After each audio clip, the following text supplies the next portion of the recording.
ভাইয়েরা আমার, আব্দুল্লাহ ইবনে আব্বাস রাদিয়াল্লাহু আনহু বলেন, আমি একদিন পূর্ণিমার রজনীতে আল্লাহ নবীর চেহারার দিকে তাকায় রইলাম, আর আমি মনে মনে চিন্তা করতে লাগলাম, পূর্ণিমার চাঁদ সুন্দর নাকি আমার নবীর চেহারা সুন্দর। আব্দুল্লাহ ইবনে আব্বাস রাদিয়াল্লাহু আনহু বলেন, এই অবস্থার মধ্যে আমি যখন চিন্তা করতে লাগলাম, শেষ পর্যন্ত আমি সিদ্ধান্ত নিলাম আকাশের পূর্ণিমার চাঁদের চাইতেও আমার নবীর চেহারাও বেশি সুন্দর। শুধুমাত্র তাই না, হযরতে হালিমা সাদিয়া রাদিয়াল্লাহু আনহা বলেন, যখন নবীকে দুধ পান করানোর সময় যখন শেষ হয়ে গেল, যখন 2 বৎসর অতিবাহিত হয়ে গেল, 2 বৎসর অতিবাহিত হওয়ার পর যখন আমি আল্লাহ নবীকে নিয়ে যখন নবীর মার কাছে যখন আমি নিয়ে গেলাম, নিয়ে যাওয়ার পর যখন নবীর মার কাছে যখন আমি নিয়ে গেলাম, এমনি আমি আমানাকে ঢাক দিয়া বলি, ও আমেনা, দুনিয়ার মধ্যে কত সুন্দর সন্তান দেখেছি, আমেনা গো, কত সুন্দর সন্তান দেখেছি, কিন্তু মুহাম্মদের মতো এমন সুন্দর সন্তান আজও আমি দেখি না। হুজুর বলেন, এমনি আমেনা বলেন, হালিমা গো, তুমি আমেনা সুন্দর সন্তান দেখো নাই, ও হালিমা তুসাদিয়া, তুমি তাকো তাইফ নগরীতে আর আমি থাকি মক্কা শহরে। আমেনা গো, আমি থাকি মক্কা শহরের মধ্যে, ও হালিমা তুসাদিয়া, আমি আমার সন্তান মুহাম্মদের মধ্যে মক্কার মধ্যে এমন সুন্দর সন্তান দেখি না। ভাইরা আমার, উনাদের কথার ফাঁকি দিয়াই জিব্রাইল আলাইহিস সালাতু ওয়াস সালাম চলে আসলেন। জিব্রাইল আসার পর জিব্রাইল ডাক দিয়া বলেন, ও আমেনা, ও হালিমা তুসাদিয়া, তোমরা বলেছো মক্কায় দেখো নাই, তাইফের মধ্যে দেখো নাই, ও হালিমা, কয়টা রাষ্ট্রের মধ্যে সফর করেছো, হয়তো মক্কায় আর না হয় তাইফ। হালিমা গো, আমি জিব্রাইল পৃথিবীর এমন কোনো জায়গা নাই যে জায়গার মধ্যে আমার কদম পড়ে নাই। ও হালিমা তুসাদিয়া, আমি জিব্রাইল আল্লাহর নামে কসম করে বলি, মুহাম্মদের মতো এমন সুন্দর সন্তান আমি জিব্রাইল কোথাও দেখি নাই। আমি আপনাদের সামনে পবিত্র কোরআন শরীফ থেকে সূরা আলী ইমরান থেকে 30 নম্বর আয়াতে কারিমা তিলাওয়াত করেছি এবং নবীজির অসংখ্য গণিত হাদিস শরীফ থেকে একটা হাদিস তিলাওয়াত করেছি। কোরআন শরীফের আয়াত এবং হাদিসকে সামনে রেখে অতি অল্প সময় কিছু কথা বলবো। ওমা তাওফিক ইল্লা বিল্লাহ। আমার তিলাওয়াতকৃত আয়াতের মধ্যে আল্লাহ রাব্বুল আলামিন বলতেছেন, আমাদের নবীকে লক্ষ্য করে বলেন, কুল, ও নবী যে আপনি বলেন কি, ইন কুনতুম তুহিব্বুনাল্লাহ, হে পৃথিবীর মানুষেরা, তোমরা যদি আল্লাহর মুহাব্বত ভালোবাসা পেতে চাও তাহলে কি করতে হবে? নবী বলেন, ফাত্তাবিউনি, তাহলে তোমরা আমার অনুসরণ করো, আমার অনুকরণ করো, আমার জীবন আদর্শকে তোমরা ফলো করো। তাহলে আল্লাহ রাব্বুল আলামিন বলেন, যদি আল্লাহর ভালোবাসা পেতে হয় তাহলে কার অনুসরণ করা লাগবে? কার অনুসরণ করাবো? নবী মুহাম্মদ সাল্লাল্লাহু আলাইহি সাল্লামের অনুসরণ করতে হবে। তাহলে আল্লাহর ভালোবাসা পাইতে হলে নবীজির অনুসরণ করতে হবে। অনুসরণ করলে লাভ কিতা হইব? আল্লাহ বলেন, যারা আমার নবীর অনুসরণ করবে আমি আল্লাহ তাদেরকে 2টা পুরস্কার দেব। কয়টা পুরস্কার? একটু জোরে কোন না, কিতা কিতা? কুল ইন কুনতুম তুহিব্বুনাল্লাহ ফাত্তাবিউনি ইউহিব্বুকুমুল্লাহ, 1 নম্বর পুরস্কার। ওয়ায়াগফির লাকুম যুনুবাকুম, আল্লাহ বলেন আমি 2টা পুরস্কার দেব। একটা হলো ওয়াইহিব্বুকুমুল্লাহ, আমি আল্লাহ স্বয়ং তাদেরকে ভালোবাসবো।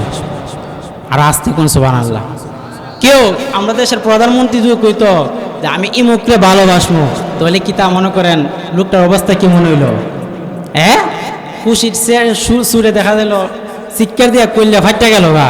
আল্লাহ বলেন ওই হাবিবুকুমুল্লাহ, যারা আমার নবীর অনুসরণ করবে আমি তাদেরকে ভালোবাসুন। সুবহানাল্লাহ। আরেকটা হলো ওয়াগফিরু লাকুম যুনুবাকুম, স্বয়ং আমি আল্লাহ তাদের জিন্দেগির গুনাহগুলি মাফ করে দিব।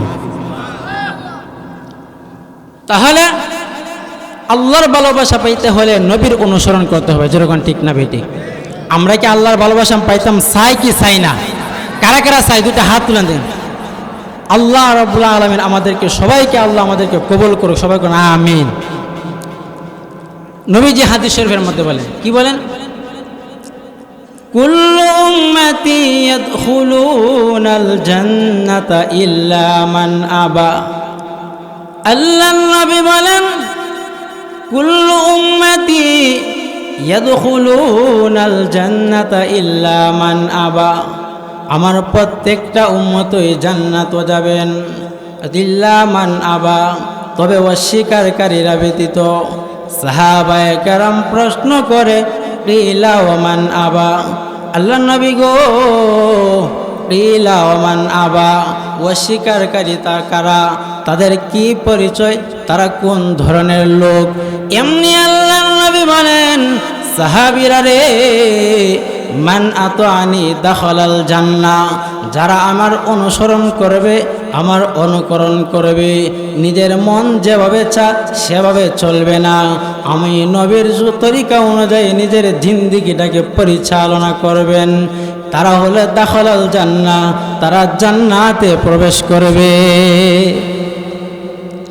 দ্বিতীয় নম্বর হলো মান আতাআনি দাখালাল জান্নাহ ওয়া মান আসানি ফাকাদ আবা, আর যারা আমার তরিকা মানবে না, নিজের মন যেভাবে চা সেভাবেই চলবে, আল্লাহর নবী বলেন তারাই হলো ফাকাদ আসা, তারা ওই জাহান্নামে প্রবেশ করবে।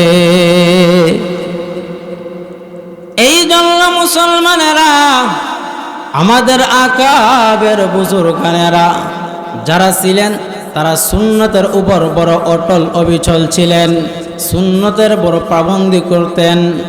বালা আমার আল্লাহর এক ওয়ালি, যার নাম ইবনুজ যুগবি রাহমাতুল্লাহি আলাইহি, ওনার বাড়ি ছিলেন ইয়ামান দেশে। মনের মধ্যে অনেক বড় একটা তামান্না ছিল, উনি মক্কাতে হজ করার জন্য। মক্কাতে হজ করার পর নবীজির রওজার পাশে দাঁড়ায়া আল্লাহ নবীকে নিজের মনকে উজাড় করে নবীকে সালাম দেওয়ার জন্য। বালা আমার ইবনুজ যুগবি যখন হজের কাফেলার মধ্যে যখন গেলেন, মক্কাতে হজের কাজ সমাপ্ত করার পর যখন উনি মদিনা শরীফে গেলেন, মদিনাতে যাওয়ার পর ইবনুজ যুগবি যখন রওজা শরীফের পাশে দাঁড়ায়া নিজের মনকে উজাড় করে নবীকে যখন সালাম দিতেছেন, এবং ওনার দুই সাথী আবু বকর এবং উমরকে যখন সালাম দেয়, এক শিয়া ওই শিয়া আর সহ্য হলো না, কারণ শিয়ারা আবু বকর এবং উমরকে দেখতে পারে না। বাবা আমার ইবনুজ যুগবি রাহমাতুল্লাহি আলাইহি যখন উনি সালাম দিতেছেন, এই মুহূর্তে ওই শিয়া ওনাকে দাওয়াত করলেন। ইবনুজ যুগবি বলেন, কি তোমার পরিচয়? তোমাকে আমি জানি না, চিনি না।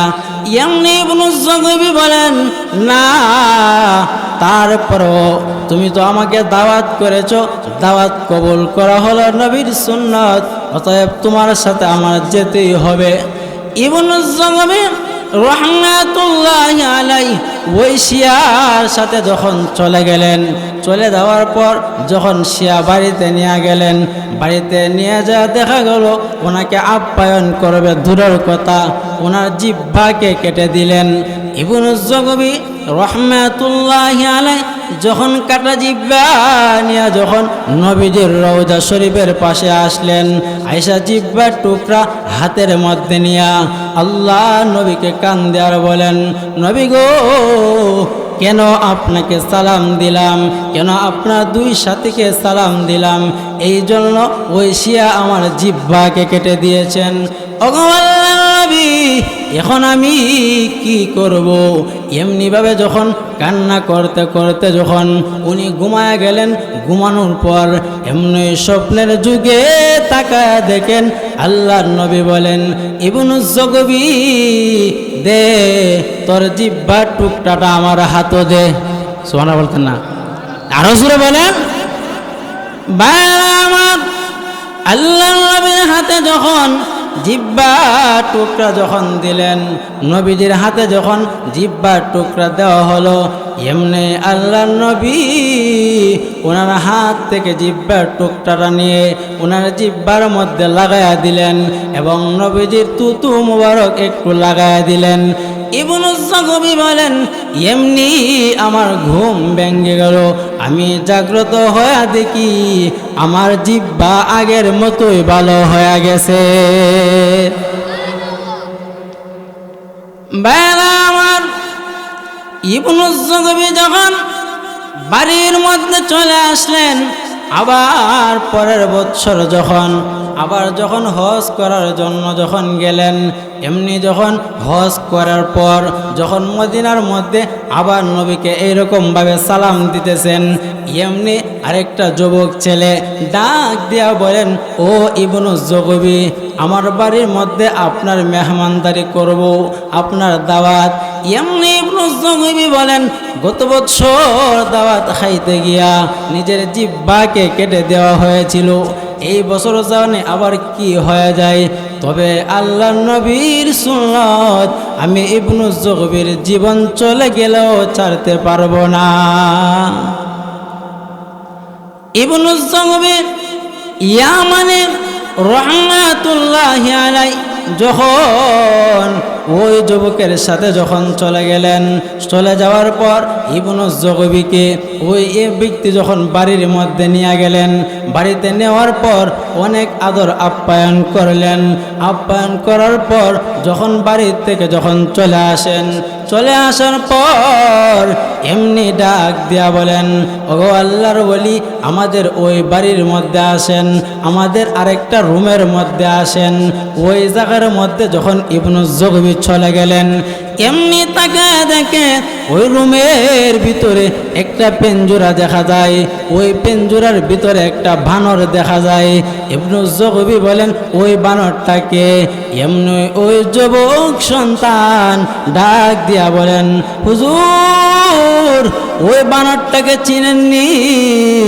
ওই বানরটা হলো গত বছর যে আপনার জিহ্বা কেটে দিয়েছিল হুজুর।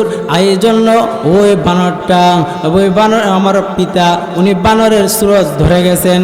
এমনিভাবে ডাক দিয়া বলেন, ও আল্লাহর ওলি, আমার পিতার জন্য একটু দোয়া করে দিন।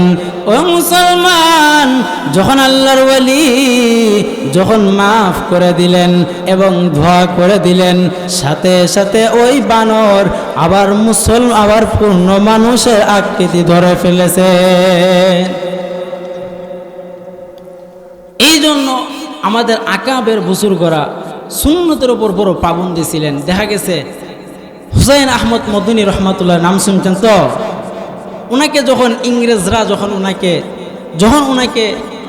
জুলুম করতেছেন, জুলুম করার পর এমন অবস্থা দেখা গেল ওনাকে জাঙ্গা ফরায় তৈরি দিয়েছেন, মারে, কিন্তু উনি যত মারে উনি তত হাসে। সুবহানাল্লাহ কইতেন না?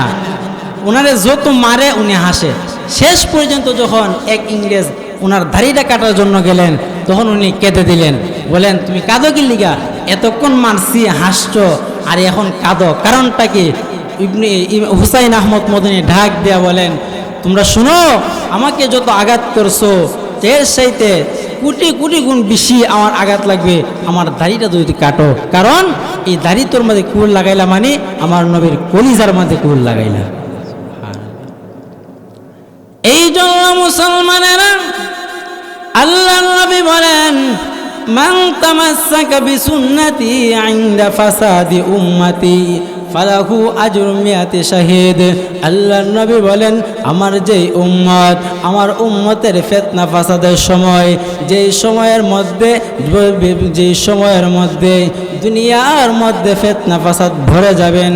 এই সময়ের মধ্যে যদি আমার কোনো উম্মত আমার তরিকার উপর থাকে, আমার সুন্নতগুলো যদি মানেন, আল্লাহ রব্বুল আলামিন তাকে ফালাহু আজরু মিয়াতি শাহিদ, তাকে 10 জন শহীদে ফালাহু মিয়াতি শাহিদ, আল্লাহ রব্বুল আলামিন তাকে 100 শহীদের সওয়াব দিয়া দিবেন।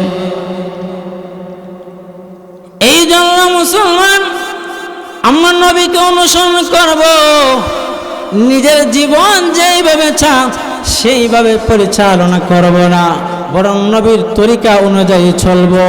এই জন্য মুহাদ্দিসিনে কেরামগণ বলেন, কোনো মানুষ যদি কোনো মানুষকে অনুসরণ করেন তাহলে কমপক্ষে তার মধ্যে 4টা গুণ থাকতে হয়, 4টা কোয়ালিটি থাকতে হয়।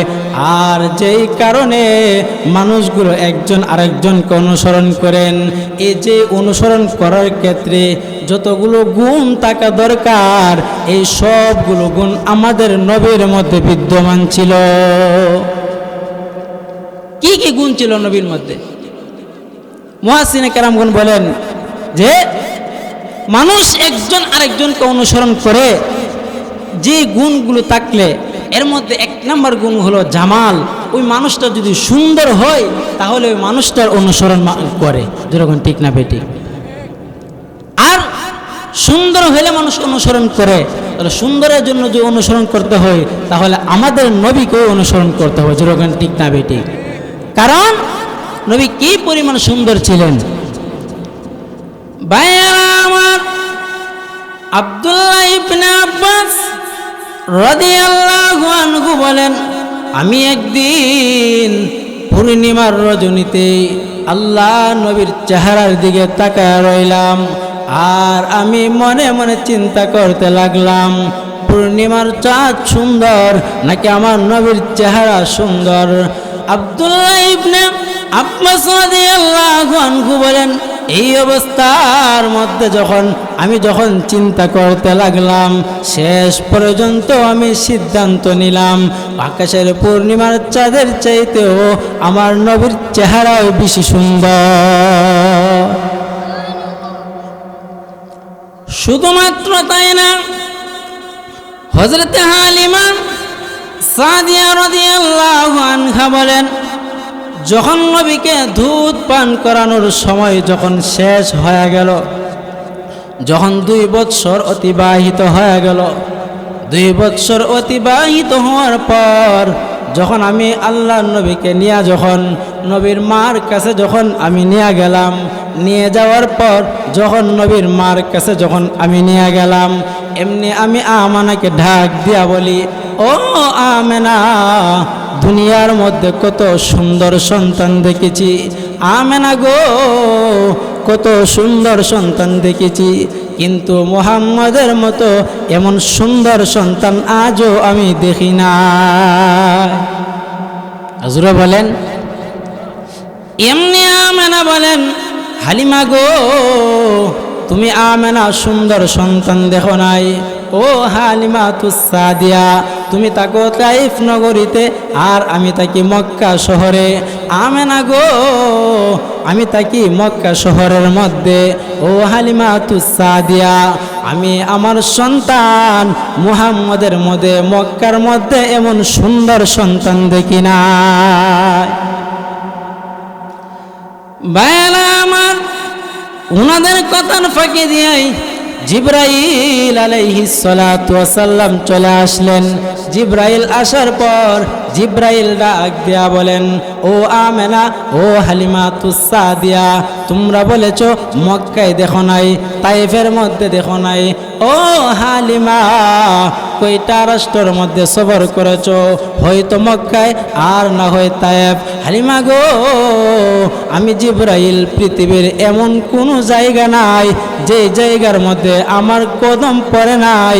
ও হালিমাতুস সাদিয়া, আমি জিবরাইল আল্লাহর নামে কসম করে বলি, মুহাম্মদের মতো এমন সুন্দর সন্তান আমি জিবরাইল কোথাও দেখি নাই।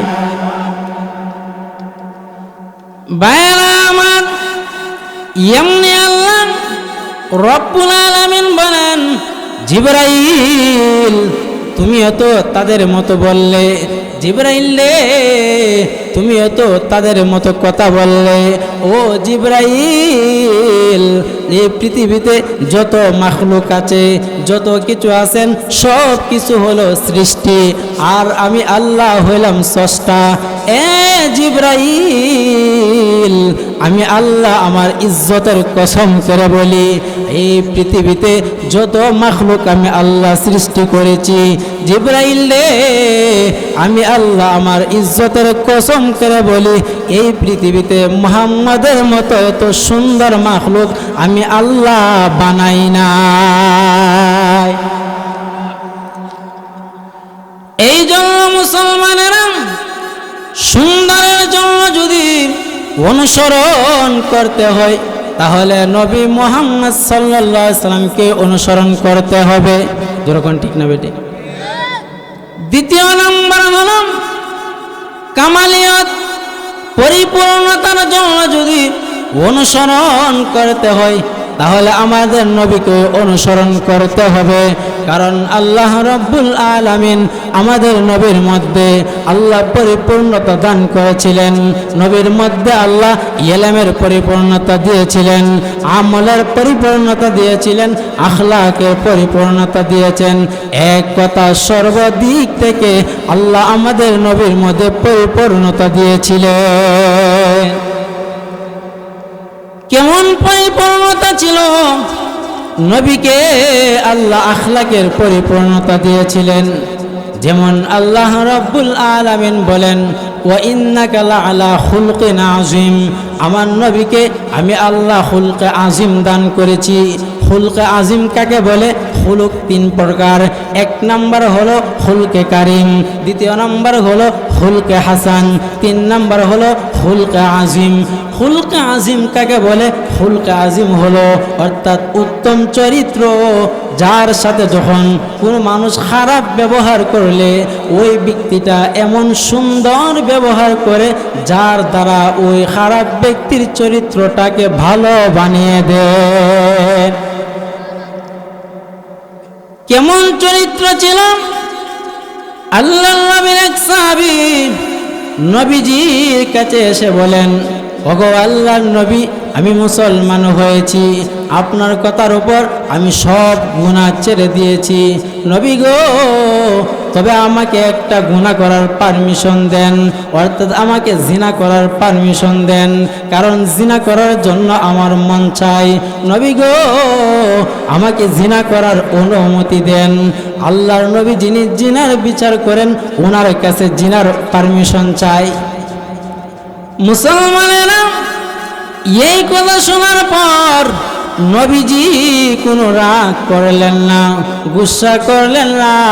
নবীজি শুধু ওনাকে এতটুকুন কথাও বলে দিলেন, সাহাবী রে, তুমি কোন মহিলার সাথে জিনা করবা? কোন মহিলার সাথে তুমি জিনা করবা?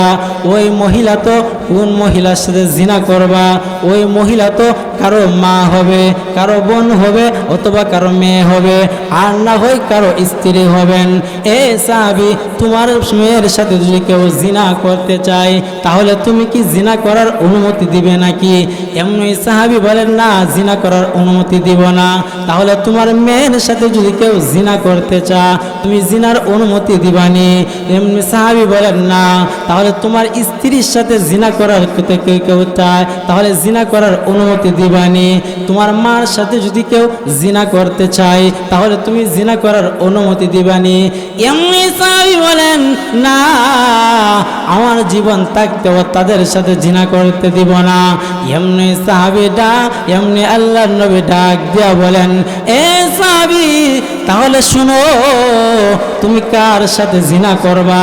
ওই মহিলা তো কারো মা হবে, আর না হয় কারো বোন হবে, আর না হয় কারো মেয়ে হবে, আর না হয় কারো স্ত্রী হবেন। সাহাবী রে, তোমার কাছে যেমন তোমার বোনের ইজ্জত আছে, তোমার মার ইজ্জত আছে, তোমার মেয়ের ইজ্জত আছে, তোমার স্ত্রীর ইজ্জত আছে, ওই সাহাবী ওই ওই মহিলার কাছেও তো তার ইজ্জত আছেন। সাহাবী রে, তাহলে কার ইজ্জত তুমি নষ্ট করবা? এমনই সাহাবী ডাক দিয়া বলেন, ওগো আল্লাহর নবী, আজ থেকে ওয়াদা দিলাম গো, আর জিন্দেগি তো কোনোদিন জিনা করব না। এই ছিল হুলকা আজিম। আর আমরা রইলে, আমরা দেশে বিচারকদের কেউ যারা যে হইয়া জিনা করার বা খারাপ কোনো কাজ করার পারমিশন চাইতো, কি কইল? প্রথমে কইলে বদমাশের করে বদমাশ তুই আছে তো না, আমার দ্বারা জিনার পারমিশন চাইতে, আমি জিনার বিচার করি আর তুমি আইসো আমার দ্বারা জিনার পারমিশন চাইতা। কিন্তু নবী রাগ করছেন না, গুসা করছে না, কি করছে? নবী তাকে এতটুকু কথাই বলছেন যে তুমি আমার কাছে জিনার অনুমতি চাইতেছো, তুমি কার ইজ্জত নষ্ট করবা? তোমার কাছে তোমার মেয়ের ইজ্জত আছে, তোমার মার ইজ্জত আছে, তাহলে ওই মহিলার তো ভাই আছে, তার বোনের ইজ্জত আছে, তাহলে তুমি কার ইজ্জত তুমি নষ্ট করবা? সুবহানাল্লাহ। এই জন্য নবীকে আল্লাহ কামালিয়ত দান করেছিলেন, আখলাকের পরিপূর্ণতা দান করেছিলেন। দ্বিতীয় নাম্বার হলো, 3 নাম্বার হলো নাল, অনুগ্রহশীল। যদি কোনো মানুষ দয়াদ্র হয়, অনুগ্রহশীল হয়, ওই বান্দার প্রতি সকলেই তার মনোযোগ থাকেন। কোনো মানুষ যদি অনুগ্রহশীল হয়, দয়াশীল যদি হয়, তাহলে ওই মানুষটাকে সকলেই ফলো করেন। ভাইরা আমার, নবীজি কেমন দয়াদ্র ছিল, নবীজি কেমন অনুগ্রহশীল ছিল, নবীজি ছিলেন দয়ার সাগর, রহমাতুল লিল আলামিন। কেমন ধরনের অনুগ্রহশীল ছিল। আল্লাহ নবী যখন তায়েফ নগরীতে যখন দাওয়াত দেওয়ার জন্য গিয়েছিলেন, আল্লাহ নবী যখন দীর্ঘ 1 মাস যখন দিনের দাওয়াত দিতে গিয়ে যখন 1 মাস পর্যন্ত যখন মেহনত করলেন, মেহনত করার পর দেখা গেল কোনো কাজ হলো না, তারপরও নবীজি নৈরাশ হয় নাই, তারপরও নবীজি তাদের কাছে দাওয়াত কাজ পৌঁছে দিলেন। বাবা আমার, এমনি দেখা গেল নবীজি যখন একেবারে যখন ব্যর্থ হয়ে যখন নবীজি যখন চলে আসলেন, আসার পরে দেখা গেল নবীর সাথে তারা কেমন আচরণ করেছিল, এই নবীর সাথে তারা কেমন আচরণ করেছিল। নবীকে তারা পাথরের আঘাতে রক্তাক্ত করেছিল। আল্লাহ নবী তারপরও তাদেরকে বদদুয়া করেন নাই, তারপরও তাদেরকে নবী বদদুয়া দেন নাই, বরং তাদের জন্য নবী হেদায়েতের দোয়া করে দিলেন। এই অনুগ্রহশীল কেমন অনুগ্রহ ছিল। যখন নবীকে তারা মারে, যায়েদ ইবনে হারেসা বলেন, আমি নবীকে বললাম, নবীজি তাদের জন্য একটু বদদুয়া করেন না, আমি তো আপনার সাথে তাইকে দেখছি, আপনি নেক দোয়া হোক আর বদদুয়া হোক, আপনি দোয়া করতে দেরি, আল্লাহ কবুল করতে দেরি হয় না, তাদের জন্য একটু বদদুয়া করে দেন। কিন্তু নবীজি কি বলছেন? না, এখন যদি আমি তাদের জন্য বদদুয়া করে দেই, তারা দেখা দেব তারা ধ্বংস হয়ে যাব, তাহলে আমার উম্মত কারা হবে? 3 নম্বর হলো, যদি মানুষ অনুগ্রহশীল হয় তাহলে মানুষ তার অনুসরণ করে। 4র্থ নম্বর হলো, নবী বলেন করিব, যেই মানুষটা নিকটবর্তী হয়, নিকটবর্তী মানুষের অনুসরণ করেন। তাহলে নবীজি আমাদের সবচাইতে নিকটবর্তী হলেন নবীজি, কারণ নবী বলেন আনা বিমানজিলাতিল ওয়ালাদ, আমি হইলাম তোমাদের পিতার সমতুল্য, অর্থাৎ আমি হইলাম তোমাদের সবচাইতে নিকটবর্তী ব্যক্তি। হাদিস শরীফে নবী বলেন লা ইউমিনু আহাদুকুম হাত্তা আকুনা আহাব্বা ইলাইহি মিন ওয়ালিদিহি ওয়া ওয়ালাদিহি ওয়ান নাসি আজমাইন, তোমরা কেউ পরিপূর্ণ মুমিন হইতে পারবে না যতক্ষণ না পর্যন্ত আমি নবীকে তোমাদের ছেলে সন্তান, সন্তান সন্ততি, এমনকি তোমাদের সমস্ত মানুষ, এমনকি তোমাদের নিজের জানের চাইতেও বেশি ভালো না বাসবে, ততক্ষণ পর্যন্ত তোমরা কেউ পরিপূর্ণ মুমিন হতে পারবে না। তাহলে আমরা নিজের প্রাণের চাইতেও নবীকে ভালোবাসি কি বাসি না? কথা কন না কেন? বাসি কি বাসি না? বাসি। কেমনে? মুখ দিয়া না নবীর তরিকা মাইন্না? কথা কন, তরিকা মাইন্না না মুখ দিয়া? তরিকা মাইন্না। সাহাবায়ে কেরাম নবীকে অনুসরণ করছে, নবীকে অনুসরণ করছেন এবং নবীকে ভালোবাসছেন, নিজের জান দিয়া, মাল দিয়া সর্বক্ষেত্রে নবীকে সহযোগিতা করেছেন, সর্বক্ষেত্রে নবীর পাশে থাকছেন। কিন্তু আমরা তো আজকে নবীকে ভালোবাসি, কিন্তু মুখ দিয়ে ভালোবাসি, অন্তর দিয়া বা মুখ দিয়ে ভালোবাসি, কিন্তু কাজে কর্মে না, শুধু মুখ দিয়ে আমরা ভালোবাসি। এই ভালোবাসার দ্বারা কোনো ফায়দা হবে না। কারণ যদি আপনি নবীকে ভালোবাসেন তা আপনি বলতে হবে না আমি মুখ দিয়ে আমি ভালোবাসি, আপনার দেখা যাব আপনার যখন নবীকে ভালোবাসেন, নবীর কাজ করলে, নবীর তরিকা করলেই আপনাকে আল্লাহ নবী সুপারিশ করবেন, নবীর সুপারিশের হকদার হবেন। তাহলে নবীকে ভালোবাসি বলে স্লোগান দিলে হবে, নাকি নবীর তরিকা মানতে হবে? কোনটা করতে হবে? আর গুজরে না কি করতে হবে? নবীর তরিকা। সাহাবায়ে কেরাম নবীকে ভালোবাসতেন, কেমন ধরনের ভালোবাসতেন? আমরার মতো খালি মুখ দা ভালোবাসতেন না, নিজের জান মাল দিয়া, সব কিছু দিয়া নবীকে ভালোবাসতেন। শুনবেন একটু একটা ওয়াকিয়া শোনাই। হযরতে বিলাল রাদিয়াল্লাহু আনহু একদিন রাস্তা দিয়ে যায়, আর ডাক দিয়া বলেন, হাইয়া আলাল জিহাদ, হাইয়া আলাল জিহাদ।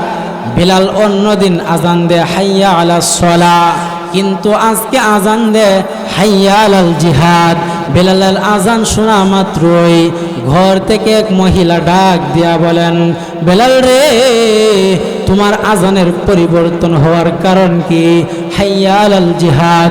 এমনি ওই মহিলার জবাবে বেলাল ডাক দিয়া বলেন, মহিলা গো, তুমি জানো না আর কিছুক্ষণ পর আল্লাহর নবী এবং কাফেরের মধ্যে মোকাবেলা হবে। এমনি ওই মহিলা ডাক দিয়া বলেন, বেলাল রে, আমার অন্তরের মধ্যে একটা আকাঙ্ক্ষা ছিল, আমি হইতে শহীদের মা হব আর না হয় মুজাহিদের মা হব, কিন্তু আমার তো কোনো উপযুক্ত সন্তান নাই, আমার তো কোনো ছেলে সন্তান নাই, একটাই মাত্র সন্তান, যার বয়স হলো মাত্র 7 বছর। এমনি ওই মহিলা ডাক দিয়া বলেন, ও বেলাল, তাহলে আমি কি করতে পারি? এমনি দেখা গেল বেলাল রাদিয়াল্লাহু আনহু বলেন, তুমি তো মহিলা, তোমাকে জিহাদে নেওয়া হবে না, তোমার সন্তানের বয়স মাত্র 7 বছর, সেও তো জিহাদে যাওয়ার উপযুক্ত হয় নাই। তারপরেও ওই মহিলা কেমন ধরনের আশা ছিল, মহিলা 7 বছরের সন্তানকে নিয়ে আল্লাহ নবীর দরবারে উপস্থিত হয়ে গেলেন, আর ডাক দিয়া বলেন, নবী গো, এর চাইতে বড় আর কোনো সন্তান নাই, ওই সন্তানটাকে আপনার কাছে নিয়ে আসলাম, কোনো একটা কাজের মধ্যে লাগায়া দেন। এমনি ওই আর মহিলার জবাবে নবীজি ডাক দিয়া বলেন, এই সন্তান কি কাজে আসবে? তার বয়স মাত্র 7 বছর, সে জিহাদের মধ্যে কি করবেন? বায়ামান ওই মহিলা ডাক দিয়া বলেন, না, যখন আপনাকে কাফের বেঈমানরা যখন আপনাকে তীরগুলো নিক্ষেপ করবেন, আর তীর প্রতিহত করার জন্য ডালের প্রয়োজন হয়, আর ডাল না ধরে গো আমার 7 বছরের সন্তানকে আপনার সামনে তুলে ধরবেন। আর আস্তে কোন সুবহানাল্লাহ। ভাইরা আমার, এই মহিলার জবাব শুনে নবীজি এবং সাহাবায়ে কেরাম সকলে খুশি হয়ে গেলেন। এমনি আল্লাহর নবী বলেন, যাও বাড়ির মধ্যে নিয়ে যাও, বাড়ির মধ্যে নিয়ে যাও, ভবিষ্যতে কাজে লাগবেন। কিন্তু মুসলমানেরা ওই সন্তান ডাক দিয়া বলেন, না, আমি বাড়ির মধ্যে যাব না। কেন বাড়ির মধ্যে যাবি না? না, আমার মাকে আমি ওয়াদা দিয়েছি, যতক্ষণ না পর্যন্ত আমার মাকে শহীদের মা অথবা মুজাহিদের মা না বানাইব, ততক্ষণ আমি বাড়িতে যাব না। এমনি ওই মহিলা বলেন, সন্তান রে, তুই তো আমাকে শহীদের মা বানাইতে পারবে না, কারণ নবী তোকে জিহাদের ময়দানে নিবে না। বাইরে আমার, যেমন মা তেমন সন্তান। এমনি সন্তান ডাক দিয়া বলেন, নবী গো, যুদ্ধের ময়দানের মধ্যে আমি দেখেছি আমার মা যখন রান্না করে, রান্না করার সময় হালকা পাতলা লাকড়িগুলো আগে দেয় আর মোটা লাকড়িগুলো পরে দেয়। ওগো আল্লাহর নবী, দুনিয়ার চুলার মধ্যে যদি আগুন ধরানোর জন্য যদি হালকা পাতলা লাকড়িগুলোর প্রয়োজন আগে হয়, ওগো আল্লাহর নবী, যুদ্ধের ময়দানের মধ্যে আমার মতো 7 বছরের সন্তানকে আগে দিন, আলী, হামজা, উমর ওনাদেরকে পরে দিন। কারণ হলো গো, আমি 7 বছরের সন্তান, শহীদ হয়ে যুদ্ধের ময়দানে আগুনটা আগে আমি ধরিয়ে দিব। এই কথা শোনার পর সাহাবায়ে কেরাম এবং নবীজি সকলে আনন্দে আত্মহারা। এই 7 বছরের সন্তানের জবান থেকে এমন সুন্দর কথা বের হয়ে আসলো, সাহাবায়ে কেরাম সকলে খুশি হয়ে গেলেন। ভাইরা আমার, এমনি দেখা গেল আল্লাহ রব্বুল আলামিন জিবরাইলকে পাঠায়া দিলেন। আর জিবরাইলের হাতের মধ্যে একটা বড় তালিকা। জিবরাইল ডাক দিয়া বলেন, নবী গো, এই যুদ্ধের মধ্যে যারা শরীক হবেন, যারা অংশগ্রহণ করবেন, তাদের যেমন আপনি একটা তালিকা করেছেন, ঠিক তেমনি ভাবে মহান আল্লাহ আরেকটা তালিকা করেছেন। ও নবীজি, যদিও আপনার তালিকার মধ্যে ওই 7 বছরের সন্তানের নাম নাই, কিন্তু আল্লাহ যেই তালিকা করেছেন ওই তালিকার মধ্যে 7 বছরের সন্তান নামটা আল্লাহ উল্লেখ করেছে। আস্তে কোন সুবহানাল্লাহ। এই জন্য মুসলমানেরা, সাহাবায়ে কেরাম ছিলেন সত্যিকার আশিকে রাসূল। তারা দিনের প্রাণ দিয়া, তারা নিজের জান দিয়া, মাল দিয়া আল্লাহর নবীর পাশে ছিলেন এবং তারা নবীকে সাহায্য করেছেন, সহযোগিতা করেছেন। কিন্তু আমরা আশেক বলে দাবি করি, কিন্তু নবীর তরিকার কোনো খবর নাই। আল্লাহর নবীর সাহাবীর কাছে একজন সাহাবী এসে বলেন, ওগো আল্লাহর নবী, আপনাকে বড় মহাব্বত করি, বড় ভালোবাসি। নবী গো, একটি মুহূর্ত যদি আপনাকে না দেখি তাহলে আমার ভালো লাগে না। ওগো আল্লাহর নবী, দৌড়ায় পাগলের মতো আপনার দরবারে চলে আসি। নবী গো, এখন তো আপনাকে বড় মহাব্বত করি, কিন্তু কিয়ামতের কঠিন ময়দানে আপনি হলেন সাইয়্যিদুল মুরসালিন, আশরাফুল আম্বিয়া। ওগো নবীজি, আর আমরা হলাম সাধারণ মুসলমান, সুতরাং কিয়ামতের কঠিন ময়দানে আপনার মাকাম হবে অনেক উঁচু, আর আমরা তো নিম্নমানের হব। ওগো আল্লাহর নবী, তাহলে ওখান যে আপনাকে মহাব্বত করতেছি, কিয়ামতের কঠিন ময়দানে আপনার পাশে থাকতে পারবো কিনা? সুবহানাল্লাহ না। এমনি আল্লাহর নবী এই প্রশ্নের জবাবে কি উত্তর দিবেন? নবীজি চুপ হয়ে আছেন। এমনি আল্লাহ রাব্বুল আলামিন জিব্রাইলকে পাঠায়া দিলেন।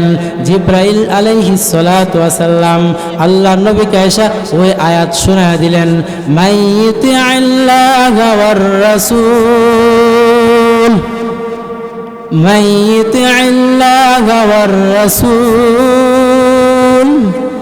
ওগো আল্লাহর নবী, আপনি ওই সাহাবীকে জানায়া দিন, যেই ব্যক্তি মাইয়িতে আল্লাহ, যেই ব্যক্তি আল্লাহ রাব্বুল আলামিনের ইতাআত করবেন, ওর রাসূল এবং রাসূলের ইতাআত করবেন, অর্থাৎ আল্লাহ রাব্বুল আলামিনের হুকুম আহকাম মানবে এবং আপনার তরিকা অনুযায়ী চলবে, নিজের জিন্দেগিটাকে আপনার তরিকা অনুযায়ী সাজাইবেন। ও আল্লাহর নবী, ওই সাহাবীকে বলে দিন, কিয়ামতের কঠিন ময়দানে ওই মানুষগুলো 4 শ্রেণীর লোকের সাথে থাকবে। ফাউলাইকা মা'আল্লাযীনা আন'আমাল্লাহু মা'আন নাবিয়্যিন ওয়াস-সিদ্দীকীন ওয়াশ-শুহাদা ওয়াস-সালিহিন। এই 4 শ্রেণীর লোকের সাথে যেই ব্যক্তি আল্লাহ এবং তার রাসূলের অনুকরণ কইরা দুনিয়ার থেকে বিদায় নেবে, কিয়ামতের কঠিন ময়দানে 4 শ্রেণীর লোকের সাথে থাকবে। জোরে কোন সুবহানাল্লাহ। এই জন্য মুসলমানেরা নবীকে ভালোবাসি বলে স্লোগান দিলে হবে নাকি নবীর তরিকা মানতে হবে? কোনটা করতে দিব? আরো জোরে বলেন। এই জন্য সাহাবায়ে কেরাম আল্লাহর নবীকে ভালোবাসতেন, নিজের জান দিয়ে, মাল দিয়ে নবীর তরিকা মাইনা নবীকে তারা নিজের জানের চাইতে ভালোবাসছেন। নবীর জন্য তারা সব কিছু ছেড়ে দিয়েছেন, এমনকি নিজের ঘর ছেড়ে দিয়েছেন, এমনকি নিজের বাড়ি ছেড়ে দিয়েছেন। সাহাবায়ে কেরাম কেমন আশিক ছিলেন, কিন্তু আমরা আশিক বলে স্লোগান দেই, কিন্তু কাজে কর্মে কোনো আমরা আশিকের কোনো কিছু আমাদের কাছে নাই। নাম দে আহলে সুন্নাত ওয়াল জামাতের সংগঠনের সভাপতি সাহেব, কিন্তু আহলে সুন্নাত ওয়াল জামাতের সংগঠনের সভাপতি সাহেবের মুখের মধ্যে দাড়িটা নাই। আবার আহলে সুন্নাত ওয়াল জামাতের সভাপতি সাহেব যেরকম আসেনি মু আমি যে কথার কথা আমি হাফিজ সাহেব হইলাম, আমি কোন লাগবো মানুষের যে আমার হাফিজ সাহেব ডাকেন, হাফিজ সাহেব ডাকেন, এমনি তো মানুষ হাফিজ সাহেব রাখবো। আরে যে সুন্নি বা আমার মধ্যে যদি রসুলের সুন্নাত থাকে তা তো মানুষ আমাকে অবশ্যই সুন্নি বলবে, যেরকম ঠিক না বেটি কথা কোন। এই জন্য নবীর তরিকা মানতে হবেন। সাহাবায়ে কেরাম, আজকে আমরা আশেক রসুল দাবি করি, নবীর আশেক দাবি করি, কিন্তু নবীর তরিকা আমাদের কাছে নাই। নবীর তরিকা মানি না, কিন্তু আশেক দাবি করি। সাহাবায়ে কেরাম নবীর তরিকা মানছে, আর দেখা গেছে তারা তরিকা মানি না, নবীর আশেক দাবি করছে। আমরা কি তাদের চাইতে বেশি আশেক রসুল হয়ে গেছি? ভাইয়েরা আমার, হযরতে যায়েদ ইবনে আব্দুর রাবিহি রাদিয়াল্লাহু আনহু নামে একজন সাহাবী ছিলেন। কেমন ধরনের আশেক ছিলেন! আল্লাহ নবী যখন দুনিয়া থেকে বিদায় হয়েছিলেন, এমন সময় উনি ওই বাগানের মধ্যে কাজ করেছিলেন, ওনার ক্ষেতের মধ্যে কাজ করেছিলেন। এই মুহূর্তে এক ব্যক্তি ডাক দিয়া বলেন, যায়েদ ইবনে আব্দুর রাবিহি রে, জানোসনি আল্লাহ নবী দুনিয়া থেকে বিদায় হয়ে গেছেন। এমনি ওই সাহাবী ডাক দিয়া বলেন, না, আমি এই সংবাদ শোনার পর, যখন সাহাবী এই সংবাদটা শুনছেন, শোনা মাত্র উনি আকাশের দিকে মাথা উঠায় বলেন, প্রভু গো, আজ থেকে যে চোখ দ্বারা তোমার নবীকে দেখতে পাবো না, আমার এই চোখগুলো আর দরকার নাই। শোনা বলতেন না? সাথে সাথে ওই সাহাবী আল্লাহ রাব্বুল আলামিনের দরবারে দোয়া করতে লাগলেন, প্রভু গো, তুমি আমার দৃষ্টি শক্তিকে নিয়ে যাও, কারণ যেই চক্ষু দ্বারা তোমার নবীকে দেখতে পাবো না, ওই চক্ষু আমার দরকার নাই। দেখা গেল আল্লাহ রাব্বুল আলামিন তার দোয়াকে কবুল করে ফেললেন। সাথে সাথে ওই সাহাবী অন্ধ হয়ে গেছেন। এই জন্য মুসলমানেরা, আল্লাহ রাব্বুল আলামিন বলেন, কুল ইন কুনতুম তুহিব্বুনাল্লাহ ফাত্তাবিউনি ইউহিব্বুকুমুল্লাহু ওয়া ইয়াগফির লাকুম যুনুবাকুম আল্লাহু গফুরুর রহিম। আল্লাহ রাব্বুল আলামিন বলেন, ওগো নবীজি আপনি বলুন, কুল ইন কুনতুম তুহিব্বুনাল্লাহ, যদি তোমরা আমি আল্লাহর মহব্বত ভালোবাসা পেতে চাও, তাহলে নবীজির অনুসরণ করো। নবীজির অনুসরণ করলে কি হবেন? আল্লাহ রাব্বুল আলামিন বলেন, ইউহিব্বুকুমুল্লাহ, এক নাম্বার হলো আমি আল্লাহ তোমাদেরকে ভালোবাসবো। দ্বিতীয় নাম্বার হলো ওয়া ইয়াগফির লাকুম যুনুবাকুম, আমি আল্লাহ রব্বুল আলামিন তোমাদের জিন্দেগির গুনাহগুলি মাফ করে দিমু। আল্লাহ বলেন আল্লাহু গফুরুর রহিম, আমি আল্লাহ হলাম গফুর, ক্ষমাশীল এবং দয়ালু। যাই হোক, হুজুর চলে আসছেন, আর লম্বা করা যেত না। আমি যে আলোচনাগুলো করলাম, এই সংক্ষিপ্ত আলোচনার উপর আল্লাহ যেন আমাকে এবং আমাদের সবাইকে এই কথাগুলির উপর আমল করার মতো তৌফিক দান করুক। আমিন ওয়া আখির দাওয়ানা আলহামদুলিল্লাহি রাব্বিল আলামিন। আসসালামু আলাইকুম ওয়া রাহমাতুল্লাহি ওয়া বারাকাতুহু।